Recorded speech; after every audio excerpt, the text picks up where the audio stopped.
Hey guys, so I wanted to do a quick video talking about the A400. It's the Kingston A400 SATA 3 2.5-inch internal SSD. This is 240 gigs. Normally I would recommend just getting a bigger one these days, but the reason I bought this was to replace my OS drive on my outdated Windows gaming machine, and I have a separate drive for my Steam libraries and everything else, which you can see in the background here. That's the Samsung drive that we'll talk about in the next video, but I'll also do a quick comparison video of them probably.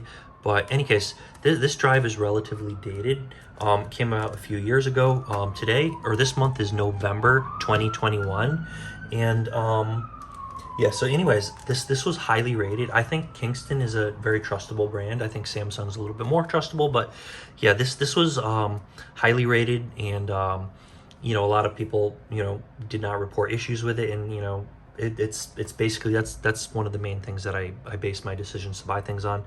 So the price point was really good. It's highly rated, relatively reliable, good drive, and it's all I really need. I just need something that's an SSD that's small that can replace my OS drive.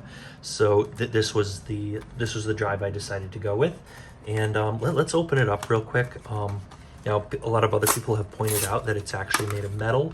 We'll talk about the stats on it real quick too.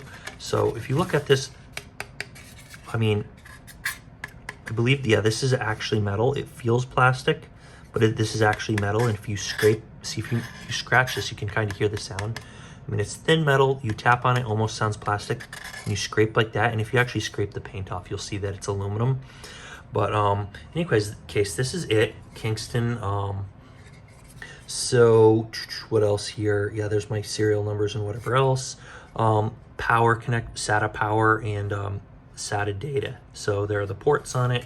And so this particular one is 240 gigs, and it is supposedly using NAND 3D technology for whatever that's worth.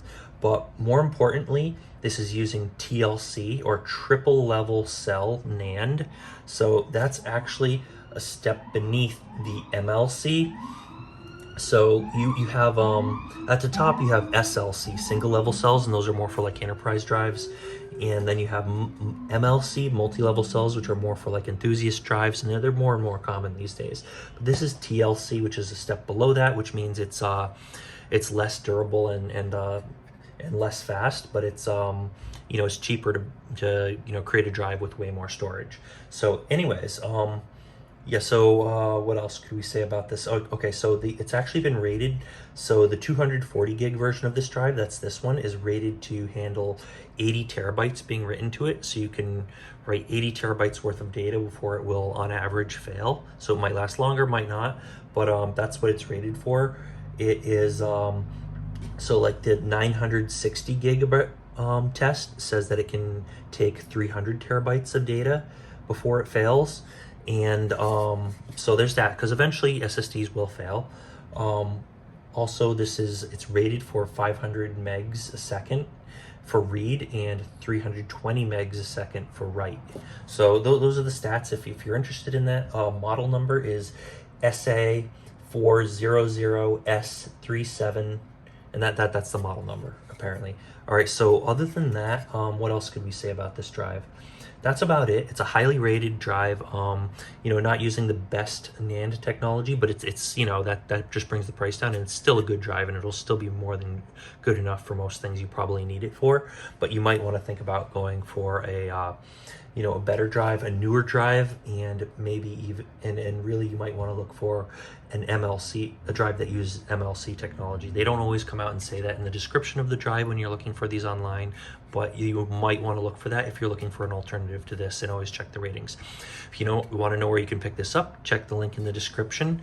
And that's about it. Stay tuned for our other videos. We're actually going to review this Samsung drive in a little bit, and that should probably be the next video that I cover after this. And we have a lot of other great stuff coming up, so stay tuned for that. You might want to hit the subscribe button and hit the little bell icon so you actually get a notification when we do come out with the next video. That's it. Hopefully this was useful. Hopefully you enjoyed watching, and we will see you guys next time.